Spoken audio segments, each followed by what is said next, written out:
আমি ঝাকুয়াপাড়া নামক একটি গ্রামে ঘুরতে ঘুরতে নদীর পাড়ে চলে আসলাম। নদীর পাড়ে আসে দেখে এখানে ঢালাই করা কিছু বোল্ডার নদীর পাড়ে ফেলে রাখছে। নদীর পানি অনেকটা শুকিয়ে গেছে, আর এটা শুকাবে না। শীতের সকাল, ফেব্রুয়ারি মাসের 1 তারিখ 2025 সাল, বাংলায় মাঘ মাসের প্রায় শেষের দিকে নদীর পাড়ে দাঁড়িয়ে দেখছিলাম বাংলাদেশের প্রাকৃতিক দৃশ্য। দূরে কুয়াশা, ঘন কুয়াশা পড়ছে, পানির মধ্যে আকাশের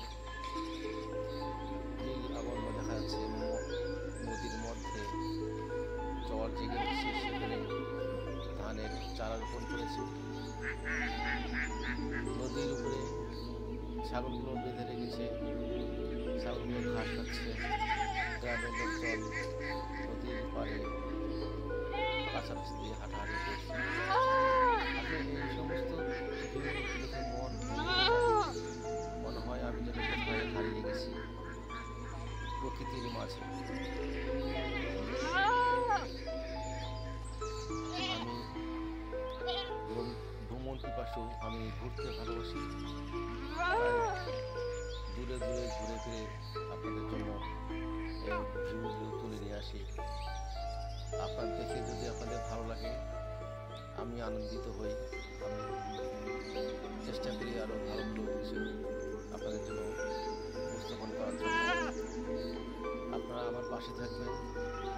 আমি চেষ্টা করব আপনাদের মনোরঞ্জন করার জন্য এবং আপনাদেরকে সুন্দর সুন্দর সিনারি তুলে এনে দেওয়ার জন্য। এক ঝাঁক হাঁস নদীতে সাঁতার কাটছে। আসলে এই সিনগুলো দেখে মন জুড়িয়ে যায়। এখানে নদীর মধ্যে মরিচের গাছ আটে বেঁধে রেখেছে। এটা হয়তো দু একদিনের মধ্যে তুলে চারা রোপণ করবে। নদীর উপরে চরের মধ্যে কিছুটা ধানের চারা দেখছি। এই ধানের চারাগুলো তুলে আবার জমিতে রোপণ করবে। বন্ধুরা, আমার অনেক ভালো লাগে। আপনাদের ভালো লাগলে আপনারা আসবেন। আসসালামু আলাইকুম।